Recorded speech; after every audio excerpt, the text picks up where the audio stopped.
all of y'all that I haven't seen before. Great to have you with us today. I am joined by Miss Rainey Russell, who I'll also replace Spotlight. Yes, there's Rainey. Rainey, introduce yourself real quick. Hi, my name is Rainey Russell. I have been working for Mr. Ryan over here for almost the last 2 years. I have nearly a decade of experience in expanded learning, and I am super happy to be here with y'all today. So thank you. Great. Thank you, Miss Rainey. I'm going to replace my spotlight. It's me. Okay, so we don't have a lot of time here together, my friends, so we are going to have to go quick, quick, quick. But what I'm going to do is in the next 90 minutes by 1:30 p.m. Pacific time, I'm going to try to explain how important it is to use our voice and to be emotionally sensitive to how we're talking to young people, especially disenfranchised young people. I'm going to give you two awesome tools and two different games that you can play with your kids or with your groups that we're going to play together right now. Again, it's not mandated that you participate, but it makes my job a lot more fun if I have somebody to talk to. And we're good. So let me just get over. I'm going to share my screen real quick.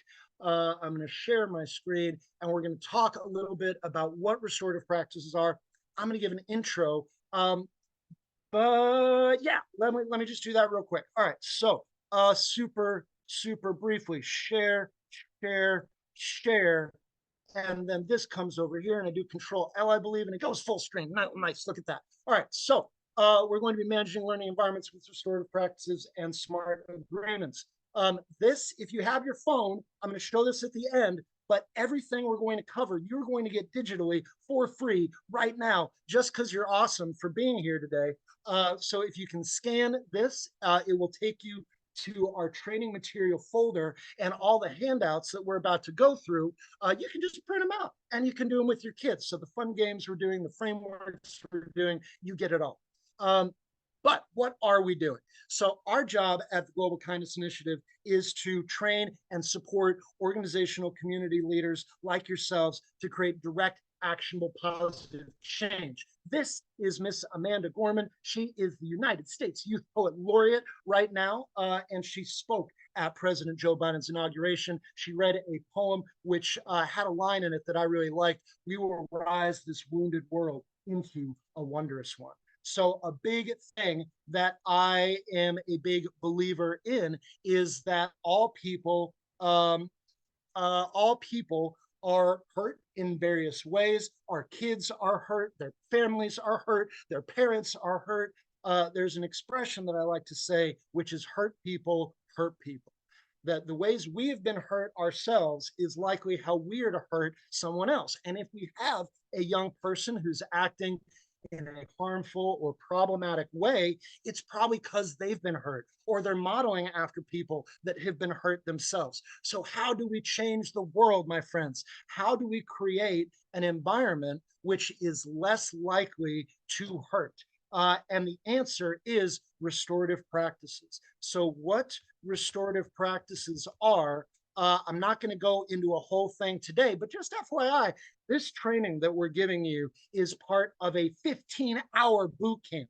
It's 3 5-hour modules that cover SEL, that cover best practices within facilitation, and that cover restorative practices. So I'm giving you all like the business end of a 15-hour training. You're getting like the ultimate mixtape of top tips right now. And speaking of top tips, something I like to say in my trainings a lot is that I'm going to say things in the trainings that it would be worth like a $50 tip. Meaning that if you could pay like $50 just to hear some of these tools, it would be worth it. But I figured, I'm going to put my money where my mouth is. I'm not just giving out $50 tips. I'm going to give you a $50 discount. Miss Rainey, can we show the golden ticket? Can you please screen share a copy of this beautiful golden ticket? I'm going to spotlight you. So if I really love to encourage volunteers and engagement. If you help me out, I'm going to ask for volunteers. I'm going to ask for questions. If you want one of these bright, shiny $50 vouchers on a future GKI training, all you have to do is raise your hand, or I'm going to ask for participation And that's a great way for you to get a sweet $50 discount on a future training with us. So, what are restorative practices? Restorative practices are over here. Oh my goodness, sorry, I just knocked over my laptop.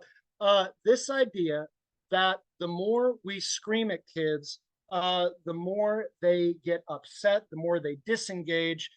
That's the authoritative based approach, the punishment based approach that most of us were raised in. And we want our kids to change. We normally yell at them, and so we get these spikes of compliance, but then we turn around and the compliance goes back down. And then we catch them again and we yell at them again. And the red spike goes up, but then we leave and then the spike goes back down. And the reason why is twofold. Number one, kids get desensitized, which is a great word to write down. Desensitized. Our kids get desensitized to trauma. They get desensitized to threats. They get desensitized to punishment. So if your main motivation, or if your staff's main methodology for getting kids to change is to yell at them or to shame them or to punish them or to threaten them with future punishment, then what you're doing is kind of following this red spiky line, which is ultimately not effective because it degrades the amount of trust that youth feels in us. It degrades the patterning. It says really, really bad messaging that the best way to solve your problems is to scream or to get nasty or to get threatening, right? And the most important thing is that it doesn't work. Because when we're using fear or authority or the threat of punishment to get our kids to do what we want, as soon as we leave, if the only reason they're giving us what we want or they're doing us what we ask is because they're afraid of us, then as soon as we leave, we take all of that power with us, right? So what's another way, my friends? What's a different way to change the world, to get our youth to behave in different ways? And the answer is restorative practices, this nice blue curve where we identify core skills that they're missing, like maybe self-awareness or maybe self-restraint, or maybe different methodologies when they're angry. Do they have alternate strategies when they're sad or when they want something or when they're upset? If we can teach those skills, because I believe everything in life is a skill. So if we can identify those skills and if we can teach those skills, then that means our kids are going to listen to us. For our first $50 tip, I'm going to stop my share. I'm going to put it into how do I, there we go. There we go with the view. And where am I? Oh, no. What I'm trying, remove spotlight. There we go. Thank you. So, does anyone know? Either raise your hand or put it in the chat right now. $50 on the table, people here. What is the name of the chemical in your brain that is released when you're under stress? There's a name for a chemical. You can look it up on Google. Open test. Oh, I see Stephanie. Stephanie, what is the name? Cortisol? Oh, is it? Get this lady $50. That is exactly what it is. I'm going to put it in big letters. Cortisol equals the stress hormone. So cortisol is what your brain releases when you're under stress, when you're scared, when you're freaked out. But cortisol is really important to manage because stress stops new learning. When you're stressed out, when you're freaked out, when you're afraid, you're not going to learn things as well as when you're calm and when you're open, right? So we might want to write this down. We don't want our kids to fear us. We want our kids to hear us, right? When stress goes up, learning goes down. So the best thing we can do when our kids are freaked out or scared is we can think about how we're using our words in a way which de-escalates the situation. And that's the first skill we're going to learn. But I want to do a fun icebreaker because I really like to, like I said, I promised a lot of participant engagement. So I'm going to pass it to my colleague, Miss Rainey. Miss Rainey, are you ready to take through an icebreaker? Let me spotlight you. Take it away, Miss Rainey. All right. So for our icebreaker today, we are going to be partnering up and sharing our biggest student pet peeves with each other. So first, I need everybody to find a partner, and for us to do it on Zoom, we're going to need cameras to be turned on. If you absolutely can turn it on, please do. If not, that's okay. But we are going to share a pose. You might do a peace sign or do a little dance, and you are going to be looking for somebody else that's copying your pose, and that is your partner. If you do not have camera access, feel free to put an animal sound or any kind of sound in the chat. Just remember to keep it classroom appropriate. And if somebody who's not on camera answers back with that same sound in the chat, that is your partner. So once you've found your partner that's copying your pose or copying your sound, you are going to private message them and introduce yourself and then share your biggest student pet peeve with them. This is the thing that annoys you the most about your students, maybe a behavior that makes you question why you even came into work today, or just something that they're doing that you wish could go away with the snap of a finger. So what I want everybody to do is get ready with your cameras on or get ready to type in the chat. Go ahead and share your sound in the chat or do your motion. Find your partner and then introduce yourselves and share that major pet peeve, okay? Ready, set, go. Ooh, Okay, so if you're on a camera, start doing a pose. And so I just saw Stephanie. If I wanted to be Stephanie's partner, yes, Stephanie and Shannon, our pose. Wait, I see Shannon? Sarah and Paulina, our pose. Or put a noise in the chat, like go moo, moo, moo, or bow wow. I need to see everybody in the chat right now. And if someone mirrors your noise, then okay, we have Ileana who's doing a peace sign in the chat. Tina's doing a roar. Ruth is doing little bunny ears. People, find your Logan's just did so. You have to do it back at them. Ruth needs someone to do bunny ears back at her. Someone, please. All right, we have Ileana who's doing a peace sign. You have to do it back at them to find your partner. Everybody find your partner right now. Paulina's doing a heart. Jess is doing a roar. So anything that you want to do, you have to do it back at that person to find your partner. Everybody, please find your partner, find their name, and then send them a private message right now. To our private messaging, your name, and we have two roars. We have now Daisy's doing the dog. Sorry, this is exciting. So everybody's finding a partner. Finding a partner, you're messaging one and only one person, and you're saying, hey, I want to be your partner for this little fun exercise we're about to do, and share your biggest student pet peeve. Do that now. What is the thing your kids do that drive you bonkers? Or like Miss Rainey said, you question your job choice some days because of some of these behaviors from some of our young people. All right, everybody take 30 seconds more. Find a chat. Fabiana just shared a heart. Daisy's the dog. I'm not seeing anybody talk back. Oh, we have two hearts, Lorena and Karina. Great. So find your partner, message them right now. This is, by the way, a great way you can do this in person or in virtual environments. We do, in addition to our fun professional development, we also do a kind expanded learning program, which Miss Rainey runs every day from 12 to 2 Pacific and from 3 to 5 on the Eastern Seaboard. So if you have kids from 6 to 12, that are wanting more fun online enrichment opportunities, we would love to talk to you about that as well.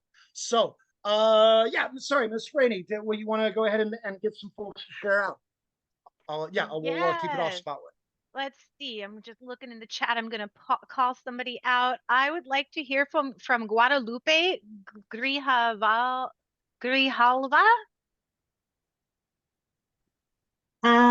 For me, I think it is when people come in and start their day with negative words, like regardless of what's happened to them, like they come in and everything's wrong, everything's going the wrong way. So my teachers and I try to really focus on kids when they come in that way, to talk to them about, well, how can we change that? How can we make it different? What can we do now to make the day flip? How can we make it a positive day? How can we make this be not how your day ends when you're in our program? I like that. Okay, thank you for sharing. Mr. Ryan, did we want to have a few more people share before Yeah, we? let's get two more people Yeah, share your pet peeve. Thank you, let's Guadalupe. That's great. see. Let's see. Can anybody raise their hand or volunteer if you just found like a real juicy pet peeve or something that maybe you feel like is super common or something a little bit, off that you haven't heard of before? Or in the chat. You can raise your hand digitally or physically, or just put it in the chat. Ooh, Aaron Walker, please share. I'll share my pet peeve. I work at a high school, and my biggest pet peeve when my students come in is when they start acting like little kids. I've also taught in preschool before, so they very much so remind me of some of my preschool students that I've had in the past or toddlers. And I'm like, y'all are too big to be acting like this, and it gets on my very last nerve. But we still love them at the end of the day. But I'll be like, ooh, I can't deal with this. Y'all got to stop. You just have to remember teenagers are going through their second toddlerhood. That's right. They're Yeah. relearning things. Aaron, thank you so much for sharing that. Let's get Aaron a $50 voucher. Thank you for volunteering, Aaron. When people raise their hands, Aaron gets a $50 voucher. Laura Vasquez says that when a child is always getting out of their seat without permission, also super frustrating. To Aaron's point, though, fun fact, y'all, back in my early days, I worked as an expanded learning professional, and what I would do is I would work at the after school program from 2 p.m. to 7 p.m. And then I would go and work at a club, at a nightclub as a bouncer from 8 p.m. to like 3 a.m. And so that's how I got my first start. And what I used to joke is I would tell people, yeah, I work with kids, and then I work with people like who act like kids or even younger kids. So definitely appreciate where you're coming from on high schoolers being a second childhood. Perla says that for me, when I'm talking about kids and they start talking back with their slang and they tell me, bruh, it breaks the tension. I say their own slang back at them and it makes everyone laugh. That's a great strategy. Perla, great, great, great. All right. Oh, awesome. Okay. So we all have annoying things that our kids say or do. Oh, no cap. Perla hit us with the no cap. Perla, come off mute real quick. Come off mute real quick. Can you tell us what does cap mean? If I tell you you're capping or you're not capping or you're no capping, what does that mean, Perla? It's because Sarah said that they told the kids that bro was banned. So just because the kids use slang like, oh, no cap on God. So no cap means, are you serious? Yeah, that's what that is. Thank you, Perla, for translating the I don't even know what we're at, Zillennial Generation Alpha, the Alphas. I don't know what we're even dealing with anymore. But yeah, they have all this slang. So sometimes using their slang back with them is a great way to build relationships and to show that you're listening. So that's actually a super valid form of restorative practice. Is showing that you're listening, showing that you're willing to hear. I had a group of ninth graders once. They were like, hey, bro. And so I'd just be like, all right, that's how we're playing it. All right, bro, can you pass in your assignment, please? Hey, bro, can you come over here and talk to me for a second, my bro? And so, yeah, just meet them where they are is actually a legit $50 tip for wherever your kids are. Don't shame them for what they don't know. Don't shame them for what they can't do. Meet them where they are. Meet them where they're excited. Meet them where they're interested, and they're actually going to start listening to you. That's dog water, bro. I'm just built different. Rana says my biggest pet peeve is when they completely avoid the adults, running away and not willing to engage in any conversation. Well, Rana, you just got a great tip for if they're not willing to engage you. You just say, bruh, that's dog water. And they'll be like, whoa, Rana understands us. So that's great. All right, so I want to give you yet another awesome tool, and that is our first tool. Again, I'm going to show you that QR code at the end so you can get all of these documents digitally. We'll even take your email if you can fill out that brief survey, and we'll email you the documents so you have them forever. But the first tool I want to share with you, my friends, is this beautiful guide. It will change your life. The life changing is beginning right now. So this is is the GKI Restorative Intervention Checklist. It is a beautiful thing. It will change your life. It will change how you talk to your kids. It will change how you talk to anybody in your life. It's not just the kids. Big secret. It's your adults, your partner, your coworker, your boss, the district manager, what the funder, right? No matter who you're talking to, no matter how much they've frustrated you, if you do these 4 things, my friends, you will get more access in your life. You will get more yeses and fewer nos. Again, we get upset with people because people are freaking frustrating. They have all these dumb things they say and all these dumb things that they do. And we want to tell them how dumb they are. But just like we covered with that graph, if we use negative language, if we show how frustrated we are, if we shame them, if we nag them, that's all going to build their cortisol and they're not going to hear us. So what we're going to do is this 4-step process. I'm going to read this one and then we'll do our second one that reads. So number 1 is your tone. So your tone has to be in a manner that's going to invite your kids to listen to you. That might be a good thing to write down. Speak in a way that invites other people to listen to you. If you walk up to me and your arms are crossed and your head is cocked and you're like, not today, I'm going to be like, uh-oh, I'm in big trouble. So I'm going to be like, that's going to spike my cortisol already. So we check our emotional tone. We check our choice of words, my friends. We think, everybody, please write this down. Don't base your interactions with your kids off your background. Base it off their background. Don't interact with your kids on your background. Base it off their background. Because if you're speaking to them in a way that they find insulting or they find patronizing, or maybe you're about to give them a really big lecture every time you talk to them because they're one of the bad kids. And so you never use cool slang with them. You never ask them how they are. The only way you ever talk to them is when you're frustrated because they're messing up again, right? They're probably not going to want to listen to you if that's the only way that you talk to them. So how do we use language which is accessible to them? How do we use an emotional tone which is soft and sweet and inviting? How is our body language? Are you bearing over them? Are your arms crossed? Is your face if you know what I'm talking about, it's resting in a way where you have a resting face, which is not ideal. And I also have a resting face of that type, which means that I really have to be careful with how my face is showing, how my words are showing. If I'm frustrated at someone else, I really have to be careful not to take that out on my kids, right? So number 2 is the context. This is the big thing about restorative practices that makes this restorative, is whenever I have a child that I want to ask them to do something, I have to first say why.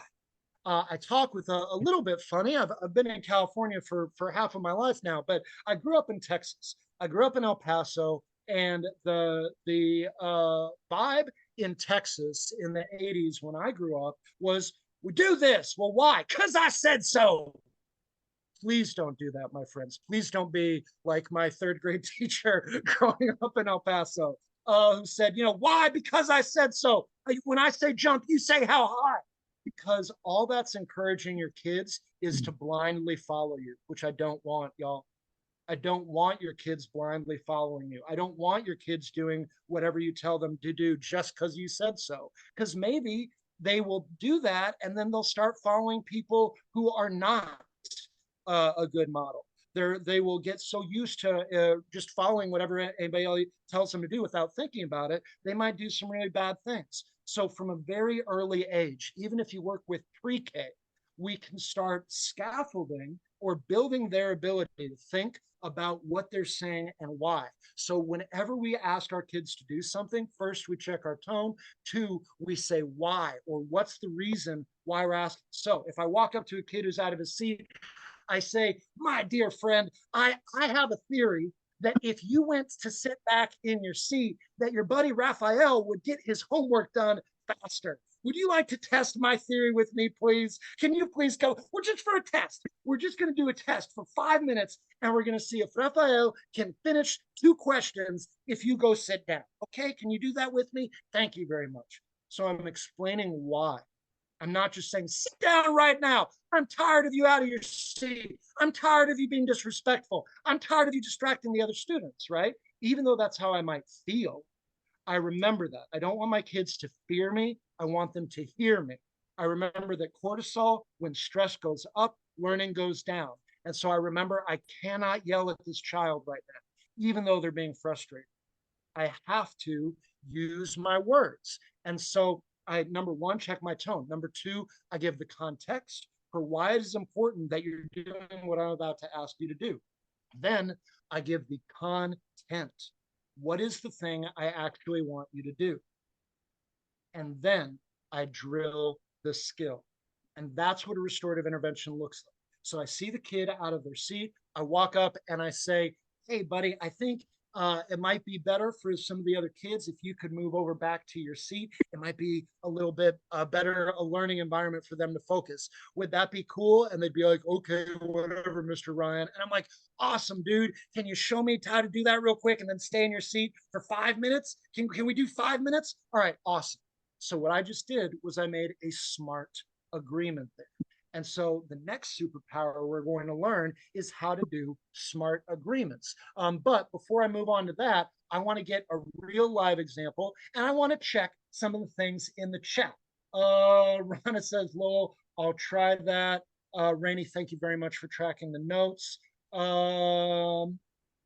And oh, Rana says, it makes me sad that we still have teachers that talk like that at my school. Rana, bless you. Everyone in this room hearing this conversation, bless you. We are trying to change the world, y'all. We are all raised in a violent world. We were all raised with violence. Our parents were raised with violence. Our teachers were raised with violence. And we're trying to break the cycles of that violence, my friend. So we absolutely have coworkers that talk like that. We have managers that talk like that. We have subordinates that talk like that. But again, how do we get them to change? It's not by shaming them. It's not by attacking them. It's by showing them compassionately a new way for things to work.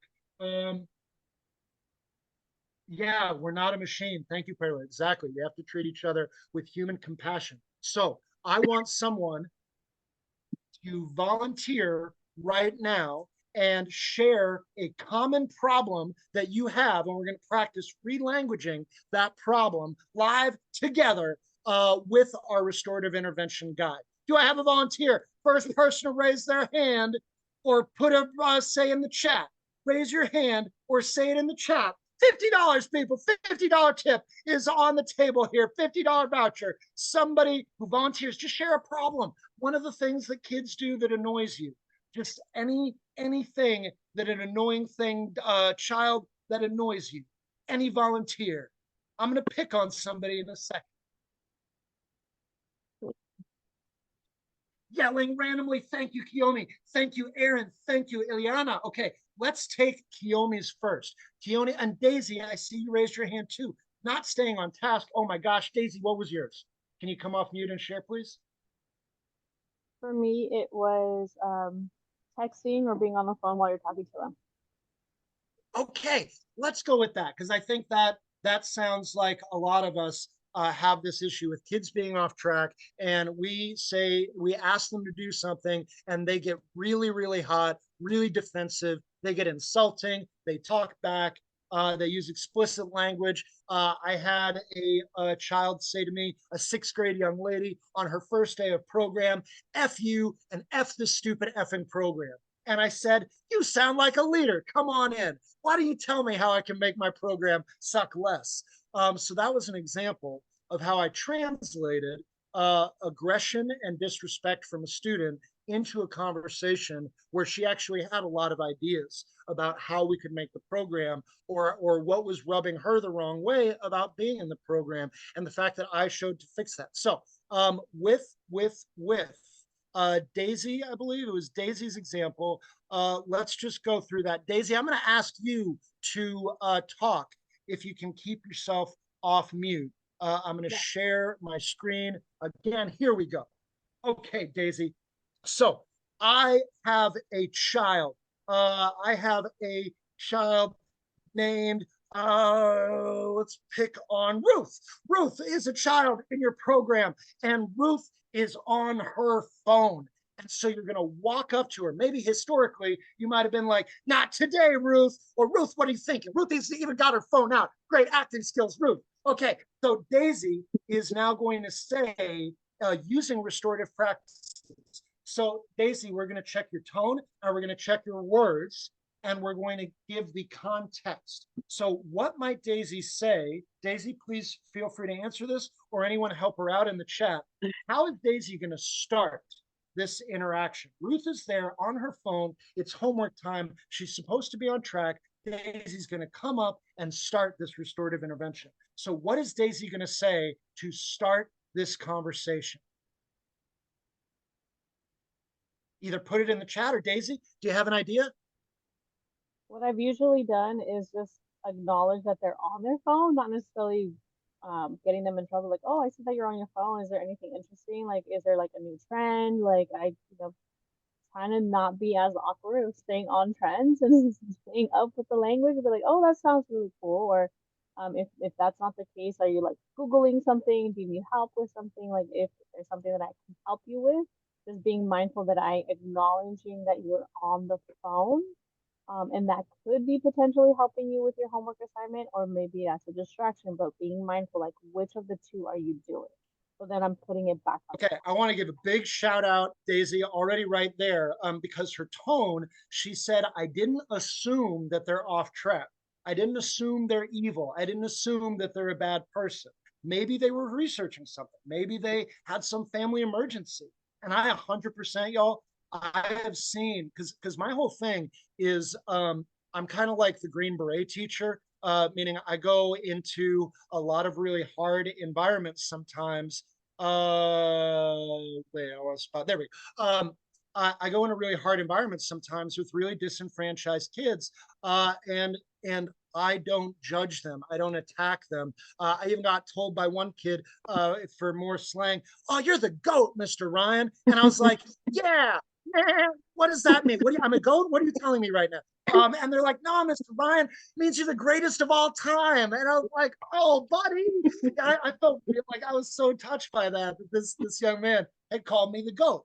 But just like Daisy's saying, it's because I do not shame my kids. I remember that hurt people hurt people. And so the kids of mine that are disenfranchised and hurt, they've probably been disrespected already. They might have gotten cussed out that morning, right? And so if I come in and I lay a lot of like shame and judgment on them, that's going to end up really, really poorly. So great job, Daisy, on that point. I'm going to share again. I'm going to come over here. I'm sharing. Okay, so Daisy, so you did not step to judgment and you asked, hey, what's going on? She started with a question. Great choice of words. And the student says, Ruth is sitting there and she goes, no, I'm just bored. And so what do you do now, Daisy?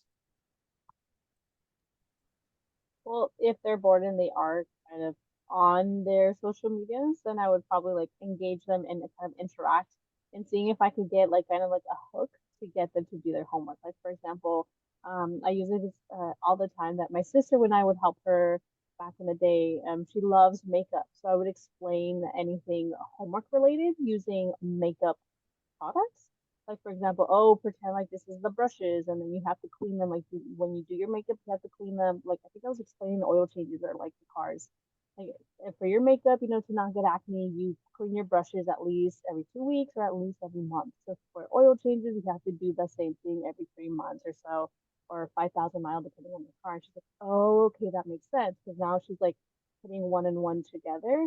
Like I don't really want to know about cars, but I know about makeup. So if I kind of correlate the two, then I could use that strategy to help understand like, okay, I cleaned my brushes. I should probably think about my car. I'm like already like putting the two together. It's like, okay, I see that you're on a video. That's a really cool trend. Do you do a lot of TikToks? Or like maybe we could do your homework assignment in that way. But trying to figure out how can I hook them with something that they already like. Brilliant. Brilliant. Yeah, so redirecting, again, this is all a linguistic choice. Daisy could have walked up in that situation, said, you're not supposed to be on your phone, put it away right now. I've already warned you twice. She could have come up and said, hey, a lot of different things, but she says, oh, actually, have you seen this TikTok about the project we're doing? What's an amazing, why don't you show that right now? So she's like a Jedi master of Aikido here, working with the students. But Daisy, you're clearly smart and talented and an A+ teacher. I want to push you then. What if there was no redirection possible? What if they just had their phone off, had their phone out, they're screwing around, they're just not supposed to have their phones out at all right now? How might you language that? That context and content for what specifically you want them to do next. So it does this mean like no phones at all? Like if I ask them like, okay, you don't want to do your homework assignment, but can you help me find Right. content for then my little ones or my upper grades or my the same levels? Like I wouldn't be able to ask them that. Well, no, by content, that in this framework, it just means like the thing you actually want them to do. So in this context, it would be putting their phone away. And I'm trying to find what is the most restorative way that we can ask a kid to put their phone away. Well, I mean, it depends on the assignment. Like, let's say, for example, I'm trying to have them do their homework and I'm trying to help other students too. I was like, hey, maybe not on the phone, but can you look on YouTube or can you look on your laptop and can you, because usually the most of them have a Chromebook or some kind of device given to them by the school. Can you please help me out in finding a YouTube video that I can show for the rest of the students? It seems like you're kind of like far advanced, or maybe you're a little bit behind. I don't know. I don't want to guess, but maybe this will be a better project for you to do at the time that'll help me out, and then you can help me make the lesson plan or kind of engage the rest of the students. So that way it's also kind of like the peer to peer. So if the peer is telling like, hey, I found this video for the teacher, like you're already getting their circle of friends and they're that. Mhm. Nice. I want to take myself off spotlight. Everybody get some jazz hands for Daisy. That was amazing. Woo! Oh, that was so good. Daisy, you totally nailed it. Please give this lady $50, Miss Rainey. That was an amazing answer. Thank you, Daisy. And thank you for taking part in that. So Daisy's using something called the Socratic approach, if we want to write that down, from our dear friend Socrates, or as he's also known, Socrates. So Socrates, his whole thing is that instead of explaining to people why they were wrong, Socrates would ask the right question. And because Socrates asked the right question, his whole trick is he would make other people explain to him what they should be doing different, right? A real Jedi mind trick there. And Daisy's using that exactly. She's not coming in with accusations. She's not coming in with commands. She's asking really, really skillful questions that are inviting her students to orient in a different way. Amazing job, Daisy. Thank you so much. So now, my friends, we are going to transition to the second amazing tool and skill that you are going to get. Again, this is a really, really powerful tool. I'm going to ask for some reader theaters here, so get ready to come off mute. Rana says, wow, I love that. Ileana gives hands. Stephanie says, I need to remember to channel my inner Daisy when I'm interacting with people. Yes, may we all find the Daisy deep in each of us and help that come out the next time we're about to throttle a young person because we're so frustrated with them. And we remember, wait a minute, is there a question that I could be asking right now instead of, cussing? It's not easy. It is not easy. It's progress, not perfection, my friends. So really great job. So what I want to do is I'm going to ask some people to come off mute. And I'm going to give you a challenge, y'all. I'm going to ask people that do not have their cameras on. So if you don't have your camera on, I would love to still hear you and have you be part of our group. So we're about to show something, right? A little bit like cognitive coaching. Yes, Shannon, absolutely. This is the SMARTE agreement framework. It is six things, because you'll see we're going to add a letter on the end. And so what we're going to do is it's a checklist. So when you ask your kids to do something, from now on, my friends, you're going to do it in a SMART way. It's these 6 letters. Again, it's SMARTE. We're going to add an E at the end here. But it's 6 letters, SMARTE. That's a checklist for you the next time you ask anyone to do anything. And the first thing is making sure our requests are right there. Do I have a volunteer? Please come off mute, say in the chat, or just come off mute and introduce yourself. Actually, I'll stop sharing. Anybody that wants to read the first one. I need a reader leader. I need a reader theater leader. Anybody, come off mute. Raise your hand. Now's your time. Anybody with your camera off. This is the moment. I'll read it, but where did it go? Nice, Stephanie. All right, let me share my I screen already have the 50 again. bucks. And there it is. What is the first letter in SMART? S for specific. Describing the behavior exactly you want to see. Thank you. Yeah. Stephanie, what's an example of a more specific way for me to say, if I said to a kid, hey, you need to show me some respect, what's a more specific request that I could make in that instance?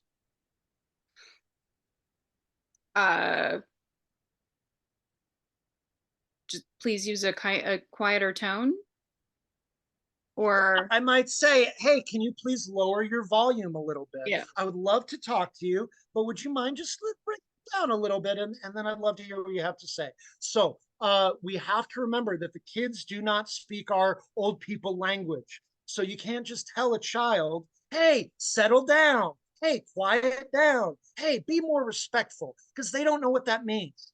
They don't know what that word means to you. And different people that taught them that day might have different definition of what respect looks like or what quieting down looks like. So the first thing we do whenever we give requests to kids is we use really specific. What is the action we want them to take? Okay, Stephanie, I want you to pick somebody in this room that you see right now. Who do you want to read next? Pick someone that doesn't have their camera on. Aaron Walker. Sorry, you were just the first one I came across. Aaron Walker, you are selected. Aaron, please It's come so funny. off mute. I knew it was going to be me. Nice, Aaron. All right. What does the M stand for in SMART? It stands for measurable, and it is give discrete amounts. Describe exactly the behavior you want to see. Give discrete amounts. Yeah. So exactly. So a measurable goal has a discrete amount. If I told a kid, hey, you march yourself over to timeout right now, what's a more measurable request that I might give in that instance? Maybe asking like, hey, do you need maybe a couple of minutes to yourself? Do you want to step outside for a second, cool down, come back and talk to me about it later? You know, just give them those Exactly. options. How about we wait 5 minutes and then we talk about this, buddy? Can you give me 60 seconds and then I will talk to you? Exactly. Yeah. Correct. That's a measurable request. Aaron, who's going to be our actionable person? Aaron, choose someone in this room that currently has their camera off and ask them to take part.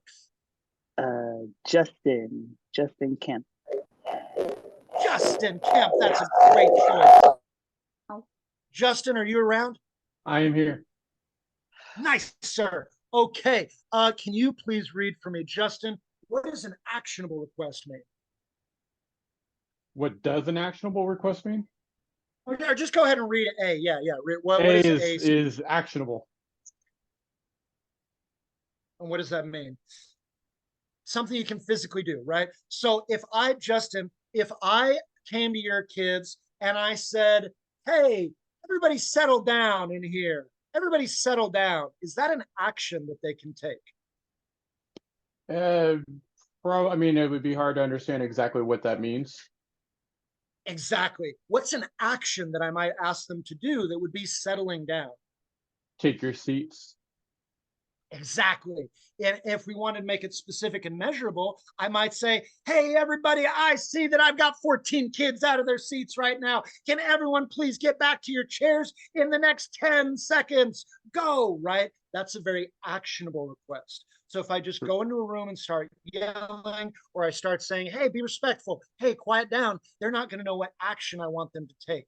Again, if you have kids from different backgrounds or different environments, they are going to not know what they're saying. Guadalupe shares actionable, touch your ears if you can hear me, which is a great thing to do, especially with younger kids. We might say like, hey guys, if you can hear me, match me. If you can hear me, match me. And then I always end with the hands over the mouth.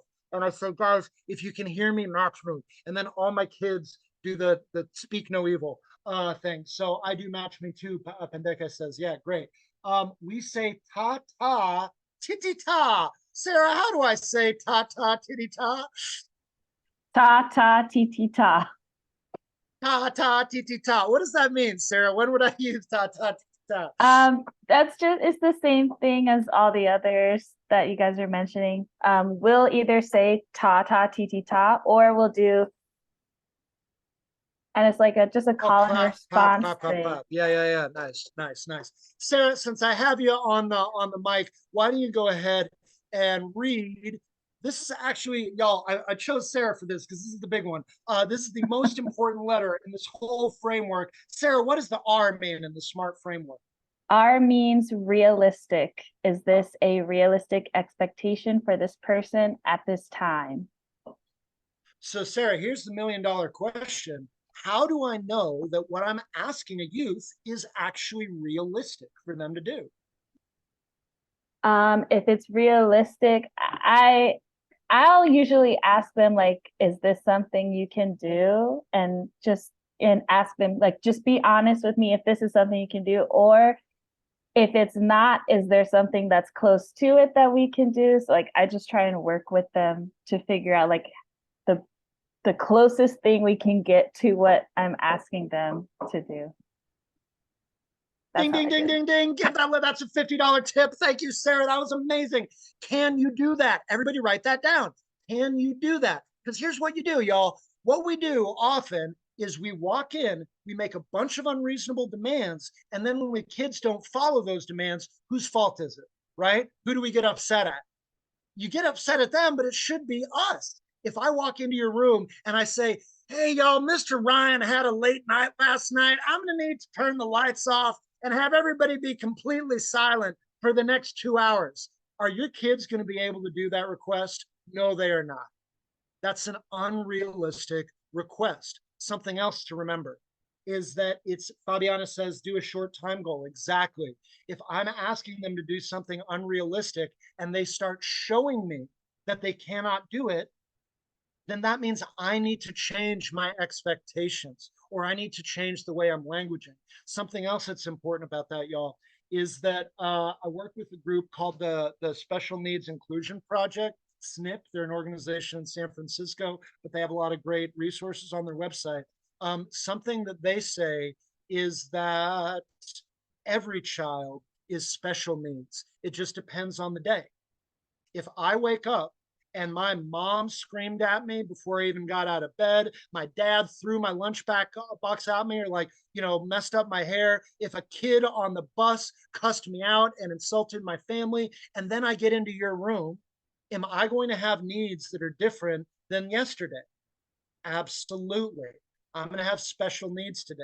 What was realistic for me yesterday is not realistic for me today because I'm holding a lot more trauma in that situation, right? So we can't assume that something that is realistic for us is realistic for our students. Again, judge your kids on their background, not on your background. Don't assume just because it's easy for you that it's easy for them. Number one. And number two, don't assume just because it's easy for some of them that it's easy for all of them. 90% of your kids might not have any trouble at all. And if you call out that one kid that is struggling, that's going to raise their stress. It's going to raise their cortisol. They're going to feel smaller in your class. So one of the really, really cool things that Sarah just did such a great job of exemplifying is that we can ask our kids, can you do that? Or drill the skill. is number 4 in our restorative intervention. So can you show me real quick? I know you know how to do this, but just show me what it looks like real quick. Just be quiet. I'm going to see if you can be totally silent for 10 seconds, buddy. Let's try and be totally, totally silent for the next 10 seconds. Ready? Go. And then they're going to start giggling because it's silly, and that's fine. That means they're listening to me and they're engaging with me. And even though I'm being like, all right, but seriously, and then I keep doing it until the giggles settle and we actually drill that skill of being quiet for 10 seconds. And then we be quiet for 20 seconds. And then, all right, guys, I want the whole room to be totally silent for the next 30 seconds. Can we do it for an extra 2 minutes of recess, right? However you motivate your kids, the point is you're not using shaming. You're not assuming that they're bad or they're disrespectful because they're not doing what you're asking them to do. A good thing to write down, Ms. Rainey, if you can please put this in the chat, is when kids don't do what you're asking them to do, assume they don't know how. Assume they don't know how to be quiet for 30 seconds. Assume they don't know how to ask and say please. Assume they don't know how to keep their hands to themselves, right? Don't assume they're bad people. Everything is a skill, my friends. Everything in life is a skill. So it's our job to teach them, not to punish them, not to shame them, not to threaten them. It's our job to identify what skill is this young person lacking right now, and how can I teach them that skill? And what multiple learning styles and SEL teaches us is that the more we can make it fun and engaging to learn a skill, the easier it is for the kids to learn. So that's why we talk a lot about in these big trainings that we do, these educator boot camps, they're called, that we do. Again, I'll give you information at the end about how you can have that come out to your site if you'd like. But one of the big things we talk about is how do you change as a teacher to make your learning more interesting and more engaging and more accessible? Because I want y'all to be successful. I want your kids to be successful. And so if we're yelling at them for what they can't do, that they're not going to be successful. If we're meeting them where they are, wherever that is, I don't care if they're in 3rd grade and they're reading at a, pre-kindergarten reading level. If they barely know their alphabet, meet them where they are, whatever the skill is. So Sarah, we're going to go with, thank you for that great realistic. We've got 2 more letters, the T and the E. Who do you want to talk about a timely goal? Sarah, call somebody out. How about Logan? Logan, are you here with us? Logan, can you come off mute? I think Logan might have stepped away. Sarah, give one more shot. Logan says yes, and audio isn't working. All right, Logan, that's cool. We're gonna do it with the chat. We're just talk to us in the chat. We're almost through here. Logan, I think time is pretty obvious. So we're actually gonna skip to the third. Oh gosh, cancel what? There we go. I want to go, Logan, if you can say in the chat, what is an example of a non-equitable request? What is an example of a request that is commonly made by teachers that you think is an example of something that is not equitable? It's not fair, but you hear teachers asking this of students. Can you think of an idea? Logan, can you put it in the chat? Or I'll open it up. Anybody else want to answer that question in the chat too? What is an example of a non-equitable request we might make of a student? Sit still, Ariana says. Yeah, because maybe that student has different needs. Maybe they have different learning style. Oh yeah, is it okay if I come off mute? Okay, good, because I didn't want to type in the chat. Come on in. Welcome. What's an example of a unequitable request? I actually had to catch myself a couple of years when asking kids if they had supplies, because some kids can't afford to get supplies. So it's not even my thing. I already have supplies on deck. I don't even want you to worry about it, type of thing. Nice, beautiful, beautiful, Pendega. And I, you just you just legit triggered a little bit of PTSD in me from like third grade when my teacher would be like, "Who doesn't have their materials? Who didn't bring the worksheet?" And it was just the assumption that like you were morally bad. You didn't have the worksheet because you're a bad person, or you didn't have your pencils because you've like failed in some way, right? So like, how awesome would it be to be in Becca's classroom, and she's already got the material. She's got a spare worksheet. How much more relaxing and less cortisol raising is it going to be to have a teacher like that as opposed to the teachers I grew up with? I'm just going to read some more because you guys are sharing. Great, great. Ariana says, sit still. Perla says, when you punish the whole group for the thing one or more did. Oh, yes, that is called collective punishment. Please, please, please do not do that. If one child makes a mistake, address it with that child. Do not say, well, because you guys don't want to be quiet. The whole room is not getting not getting recess, even though it was only like 4 or 5 kids. Logan says, making a student do a problem in front of the class before they're teaching them the subject. Logan, great answer. I'm gonna do you one better than that. What is how do you set kids up for success? Let's all write that phrase down. Set them up for success. What can we do to set our kids up for success? Okay. Yeah, in a lot of different ways, but making them do things before they're ready. Great, great point, Logan. Justin says, tell a class about a recent trip or vacation you took, because maybe they didn't take any recent vacations. I've known kids in San Francisco that are born and raised in that city, y'all, and have never seen the Golden Gate Bridge. They are native residents of San Francisco, and they've never seen the Golden Gate Bridge because they do not feel safe going outside of their turf. Because they know if they cross the wrong street or if they're caught on the wrong block, they could get jumped or they could get killed, right? So the amazing, amazing awareness to have. We can't assume that. Great. Thank you so much, Justin. Okay, now I want to put y'all in power. We've got 30 minutes left. One of the things I want to do is everybody to partner up. So if you remember your partner from last time, or just say in the chat if you need a partner, what I want everyone to do is now think of the SMART agreement framework. The SMARTE agreement, if you're French. The specific, measurable, actionable, realistic, timely, and equitable. I want you to think about a request that you normally make of students in a not smart way. I want you to think about something that you often ask your kids to do, or a feedback or an intervention that you have, or maybe it's with your staff, because I know we've got a lot of managers and coordinators. So what is something that you might have asked your staff to do that was not very smart?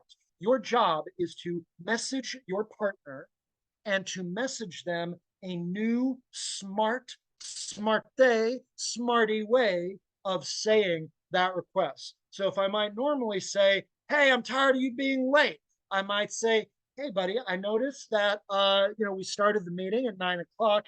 And it seems like you've arrived around 9:15. Is there anything I can do to help support you to show up for the meeting on time next week, right? That would be a very specific, measurable, actionable, and it's a realistic request. If I just shame people, I'm not going to get what I want. If I do like Sarah says, Pendeka says, and I say, I'm in your corner, how can I help you out as a teacher or as a manager or as a boss? I'm going to get much more out of get a lot more bang for their buck. So everybody find a partner right now. Message the person that you messaged at the beginning, or just say in the chat, I need a partner, and and just message somebody. So everybody partner up. It's just for like 30 seconds. All I want you to do is, again, think of a smart rewording of what you normally do. I'll put it back up on the screen. I just want to get everybody partnered first. Everybody message your partner right now and just say hi. Everybody message your partner right now. And if you don't have a partner, say it in the chat. I know a lot of people don't have partners, people, because many of you came in after we did Miss Rainey's excellent icebreaker.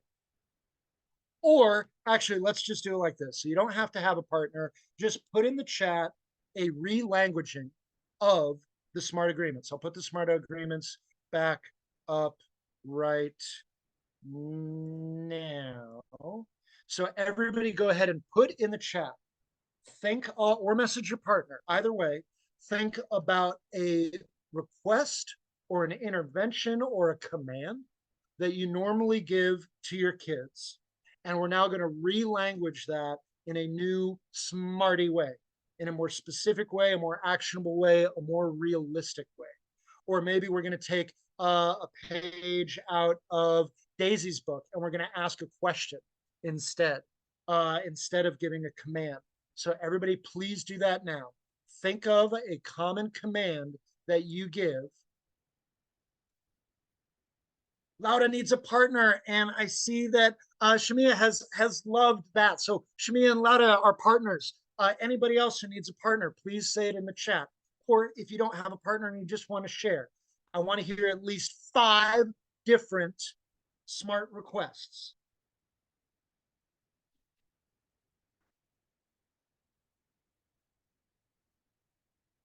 Message your partner now. Put it in the chat. What is a new smarty way?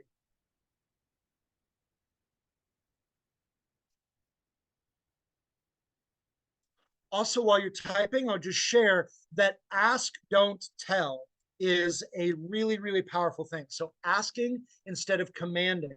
Like I said, that Socratic method.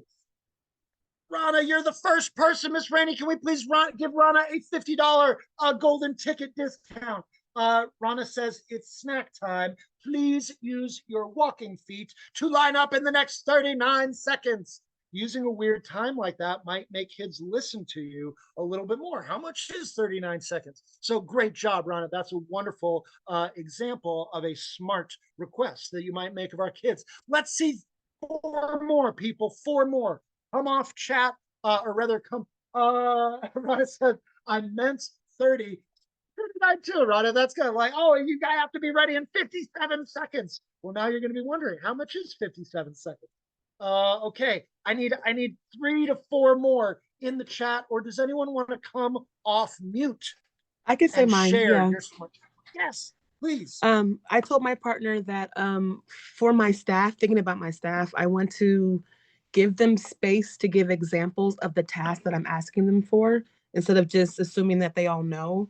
And then sometimes what I do is I give them examples, but I think I want to give them a space where they create their own examples so they have some autonomy in the work. Nice. Which I like. Nice. Beautiful. Yeah. Okay, nice. Very nice. All right, somebody else. We've got 2. I want 3 more.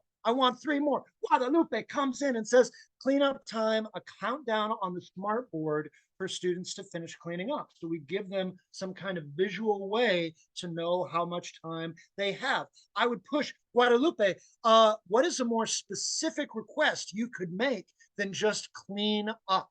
Because I don't know about y'all, but my kids have radically different definitions of what that word means than I do. Well, our classrooms are usually set up where all of the toys are in specific bins or specific containers when they're putting stuff away. So like all the markers are in a box, all the magnet tiles are in another box. So when we're talking about cleaning up, we're talking about putting everything back to where they found it. Yeah, so all right, everybody, everything needs to be back in the appropriate box in the next 30 seconds. That would be a really specific way. So I know what Guadalupe means when she says clean up. Great job, Guadalupe. Thank you. Okay, that was 3. We've got 2 more. I want to hear 2 more SMART requests. Either in the chat. Oh, nice. Fabiana, can you come off mute and just share your situation?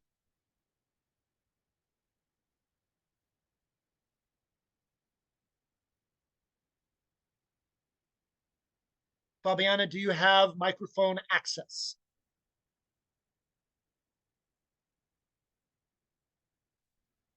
Unfortunately, it's not working. No worries, Fabiana. I'll read it for you because this is a great answer. Fabiana says, a situation, and I'm still looking for 1 more share, guys. A situation that happens pretty often is when they throw physical tantrums. Usually people ignore them, but what I do is I acknowledge their feelings and I say, I know it sounds like you're really upset, but that is not what we do here. Take a deep breath and go to the library. Yeah, I mean, I would say asking again, asking, not telling, would be a really nice refinement of that, but that's a great thing. Is there anything, buddy, that you can think of to do when you get upset? I don't know. Well, you know what I like to do sometimes is take 3 deep breaths. Would you like to take 3 deep breaths with me right now? That's a very, very smart, realistic request. And again, it builds, it drills the skill. It shows them what they want to do. Great job, Fabiana. Thank you. Perla says unrealistic countdowns only give students anxiety. More measurable, timely goals are better. Yeah, so maybe for Perla's point, I might ask my kids, hey, who thinks they can? Who thinks they know how long it would take to get all of our books out? And I might ask a kid to say 30 seconds, 2 minutes, whatever it is. And then I might say, you guys think we can do that? Do you think we can get all our books away in 30 seconds? Nice. So great job about, again, making it equitable. I don't know about y'all, but I'm late all the time. It constantly gives, I have like time stress. So yeah, I really appreciate what Perla's saying about not giving our kids too much stress. Okay, my friends, any final smart agreements? Oh yeah, get in the chat. Stephanie says, we put up a picture of what the room should look like when it's clean. This is what it's like when we ace our clean room. Ace means all clean everywhere. Nice, Stephanie. Great. So showing a photo, or to the point that was made earlier with Daisy, have them take a photo of with their phones of just their area at the beginning of class, and then they know how to return that area to the end of class. That's great. That is great. Woo! Oh my gosh, we've covered so many things and it's only been 70 minutes. We have 20 minutes left, y'all. I want to do 2 more things before we part for the day. One is I want to play a game real quick that I really like. I want to teach you this super fun game that I like to play with my kids, either in person or in virtual environments. And then I want to just tell you a little bit about our program and ways you can connect with us if you want more of these resources for your staff or for your site. So actually, let me do that real quick now. Let me just re-share the QR code, which is here, sharing it. There it is. So again, oh, and Miss Rainey, can you please drop the text link in the chat, please, if your QR code is not working. Yes. But everybody, there is the QR code. Miss Rainey is just about to drop. You can take your phone and check that out, or you can go to our website. Or yeah, the link tree right there. If you click in the link, and just so you have it, our direct website is let's see, you have to do it, http://www.kindus, kind to us, and we should be the ones who are kind.org is our website. So all the games that we're playing, all the frameworks we've done, that is in this folder, as well as a little survey. It really, really helps us out if you can fill that out while we're playing our fun game. But I'm going to ask those brave people, and I'm so appreciative. Thank you, Guadalupe and Stephanie and Sarah and Mercedes and Perla, for having your camera on the whole time. Thank you for those of you who have turned your camera on briefly. I really, really appreciate it. This is a camera game. So can I ask everybody to turn my district block to your website? Oh no. That's funny. Perla, we should follow up about that and find why kindus.org is blocked in Perla's district. There's nothing weird on the website. I absolutely guarantee it is a totally cool website. All right, so we're gonna play a game called the Agreements Game. The Agreements Game is again just a fun way to talk about agreements with your kids. So again, if you can turn your camera on, thank you, Daisy. We would really appreciate it for this game. So I like to play this game again. Something I like to say a lot in my trainings is kids learn best when they don't realize they're learning. So if I'm asking kids to make agreements, or if I'm just having a verbal conversation, they might not be that engaged. But if I use multiple modalities of the learning, it's going to be a lot easier to have the conversation. Thank you, Ariana. Thank you, Excelitza. Is there or is it? It's just it's okay. Yeah, great. Okay, so this is called the agreements game. It's a call and response game, but because there's a lot of us, you're just going to do a visual response, which is waving your hands. Now, for a pop quiz, does anybody know what are the differences between rules and agreements? How are agreements different than rules? Anybody? Raise your hand, put it in chat, come off mute. Sarah Jones. A rule is someone telling you what you need to do, and an agreement is something that's mutual between two parties or more. Exactly, Sarah. Thanks so much. So we need some buy-in from the group, which is why agreements are actually stronger than rules, y'all. I hear a lot of people that are like, well, agreements are fine, but when we deal with, we're mandated reporters, we blah, blah, blah. No, if you have mandated reporting, you want to make agreements with your kids because you want to make sure that they are on board with what you're asking them to do. Exactly, Fabiana. So we're going to get some group agreements. This is a call and response game. And the way it works is it's a little song, if y'all don't mind getting a little silly with me.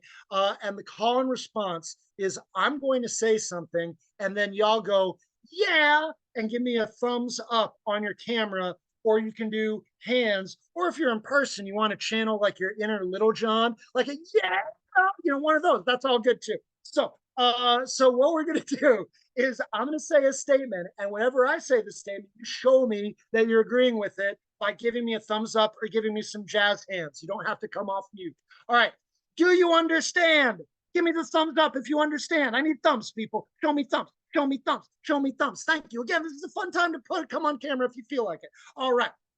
So the way it works is if we're in person, we step forward, but when we're Zoom, we're going to lean forward. So and I want to see you clapping even when you're on mute. So we go, the prompt is I'll say, lean forward, clap, everybody clap, everybody clap, everybody clap. Yes, lean back, clap, introduce yourself. Okay, that's what we all say. Lean forward, clap, lean back, clap, introduce yourself. All right, get your yas ready, people, get your yas ready. So the prompt is, I'm going to say, my name is blank. Yeah, I work at blank. Yeah, I like to blank.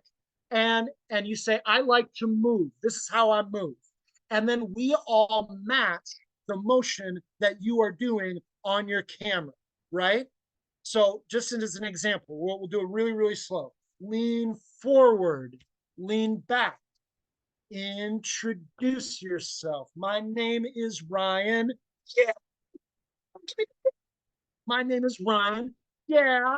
I work at Global Kindness Initiative. Yeah. Give me some yes. I like to move. Yeah, I like, and everybody start doing like that. Show me the little potato dance. Yes, give me a potato, people. Show me a hot potato. I like to move. Yeah, I like to move. Thank you, Tara Gonzalez, for giving me yeah in the car. All right, so that's it. My name is Ryan. Yeah, I work at blank. Yeah, I like to move. And then you're going to do some little move. Okay, and then I'm going to call out the next person. And I'm going to call out somebody that's on camera, and then I want you to come off mute and do it next, okay? Again, if you do this with a Zoom room, if you do this with a real live audience, it's super easy. If you do this with a Zoom room with people that you know before, it's a little bit easier. If you do this like just in like short workshop, it's a little hard, but we're all hardened professionals here. So I think we can do it. All right, are you all ready? We're going to do it for real. We're going to do it for real. We're going to do it for real. Show me the thumbs. Show me the thumbs. I'm going to need those thumbs, y'all. I need the thumbs. Thank you, thank you, thank you, my thumb friends. Okay, step forward, step back. Introduce yourself. My name is Brian. Yes. I work at GKI. Yes. This is how I move. Yeah, everybody, this is how I move. Everybody, this is how I move. Yeah, all right. Ariana, are you ready? We're throwing it to you, Ariana. Are you ready? Are you ready? Come off mute. Come off mute. My name is Ariana. Okay. Yeah. Nice, Ariana. All right. So let's do it all. Let's welcome her in. Lean forward. Lean back. Introduce yourself. Ariana, go. My name is Ariana. I work at Yes. University of the Pacific, and I like to hike. This And is how I this is move. my move. Show me the ice. This is how she moves. Yeah, this is how she moves. Ariana, who do you want to hear from next? Guadalupe. Guadalupe, come off mute, please. All right, lean forward, lean back. Introduce yourself. Take it away, Guadalupe. My name is Guadalupe.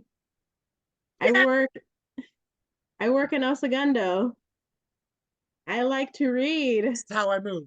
And this is how What? I move. You say this is how I move and show us the This is dance how I move. move. Oh, she's doing the pump. All right, she's doing it. It's kind of like a little Joker action. Yeah. Oh, this is how she moves. Yeah, this is how she moves. Okay, Ita, come off mute. You're next. You're next. You're next. Lean forward. Lean back. Introduce yourself. My name is Sam. Yeah. Yeah. I work at academia. Yeah. And this is how I move. How she moves. Yeah, we're doing this to her. This is how she moves. Yeah, this is how she moves. Shannon, you're up. Lean forward. Lean back. Introduce yourself. My name is Shannon. Yeah. I work at Planada. And this is how I move. Yeah, this is how she moves. Yeah, this is how she moves. Yeah, this is how she moves. Sarah, lean forward. Lean back. Introduce yourself. My name is Sarah. Yeah. And I work at St. Gabriel. Yeah. And this is how I move. Gustav, this is how she moves. Yeah, this is how she moves. Yeah, this is how she moves. Perla, you're the last one. Take it away. Lean forward. Lean back. Oh, yeah, Perla, it's on you. It's on you. Introduce yourself. Go. My name is Perla. Yeah. Yeah. I work in Alhambra. Yeah. Yeah. And this is how I move. That Watutsi. Yeah, this is how she moves. Yeah, this is how she moves. Yeah, this is how she moves. Yeah, give yourself a big round of applause. Everybody jazz hands, spirit fingers. Oh, nicely done, my friends. So that is called the agreements game. That is also part of the wonderful activities that are in this right here. Let me just put to myself as the background, the spotlight for everybody. So I'm going to put, oh wait, that's me. No, I want to share my screen. There we go. So one more time, take your phone out right now or go to the link that Miss Rainey just dropped in the chat. Miss Rainey, if you could please drop that again. It's just Linktree with a dot after the tr.ee/Global Kindness Initiative, or just scan this QR code. There's going to be a super brief survey just saying what you liked about the training, just super helpful for me. And if you want us to come out and train your staff, all I do for a living is help you and your team be amazing. I really, really believe in teachers. I really, really believe in y'all. And so what we do, actually, let me now spotlight myself. Perfect. So there are 3 parts. The first part of our training is we do SEL and restorative practices, a little bit of what we covered today. We talk about making safe spaces. We talk about the principles of youth development. We talk about welcoming greetings. We talk about making agreements. We talk about introductions and relationship building. The second module is best practices in facilitation. We talk about how to use your voice effectively as a teacher. We talk about curriculum development. We talk about service learning. We talk about multiple learning styles. We talk about project-based learning. And then the third section is restorative practices. So we really get into this and we get into actually peer mediation. We talk about mindfulness and emotional resilience, about how to breathe, about how to lower your own cortisol levels as a teacher. So that can all be done. We usually do it as either 3 modules over 3 days, or we've done it as like 2 long days, or we could even do truncated versions all in 1 day. There is a lot of turnover in this job. That's a big part of this career, is we always have turnover. We often, especially in expanded learning, we have young staff, we have inexperienced staff, we have staff that don't know all of the amazing things that y'all have been sharing today. So anything that we can do at GKI to help support that process, I'll put this up one last time, then we're really, really happy to do, because I'm assuming everybody's seen that. I'm assuming everybody's seen the link tree. What I want to say that I'll bring us all back into the room for as we're closing out here is this job is really, really, really hard, y'all. It is demanding on us emotionally. It requires a lot from us mentally.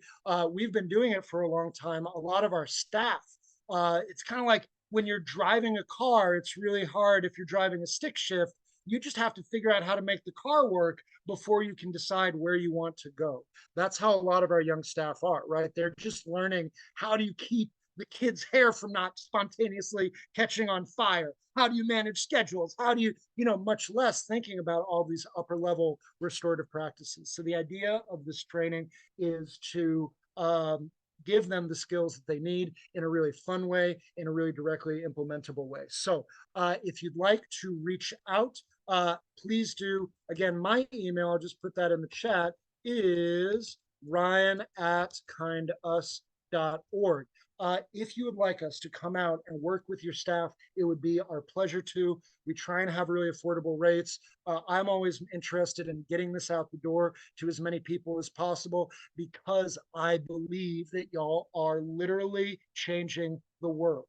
If we want more people in our communities that know how to use restorative practices, that know how to use their words instead of attacks or assaults or violence, that know how to heal the world and be responsible and care about and empathetic for other people, we are training our kids in those skills today. So we are literally building the future every day we go to work. So I thank y'all so much for doing that. Also, I am not going to be in the symposium personally, but Miss Rainey Russell will be there. If you're going to the in-person symposium tomorrow and Saturday, Rainey is going to be with Miss Tia Quinn at the Boost booth. How many people are going to Boost this year? Raise your hand if you're going to Boost. My boosters. All right. Well, I will see y'all at Boost. I'll be very happy to see y'all at Boost next in April, next month after next. So that's it. I believe in you. I care about you. I want y'all to be so successful. I'm so very touched and pleased with your humor and your intelligence and your compassion. Thanks to everybody that that signed up, that volunteered. I believe Rainey has gotten everybody their $50 golden ticket discounts. If you would like us to come out and do a training, please remind us, hey, I've actually got this voucher, and we will knock $50 off the cost of trainings. I think some of you might have received 2, which is fine. We'll knock off $100 if you had 2 brilliant answers, because we love working with you. We love working with your staff. So I always like to end the room a little bit early, just because that's a fun thing to do. It's 1:27. Would y'all like a bonus 2 minutes? What I'll say is I will be here. Miss Rainey will be here. If there's anything we can do or any questions we can answer, we'll be here. But everybody give yourselves a big round of applause. Thank you so much for doing this awesome and amazing work. Thank you for your leadership. Thank you so much, Guadalupe. Thank you, Itza. Thank you for everybody who contributed to this process. I hope you have an awesome day. I hope you keep changing the world. I'm so glad you enjoyed the training. Please fill out your evaluations, and we will see you at the next training or see you at Boost. And please catch Miss Rainey in person to tell her how awesome she is. All right, take good care, y'all. Thank you so much. Keep changing the world. And again,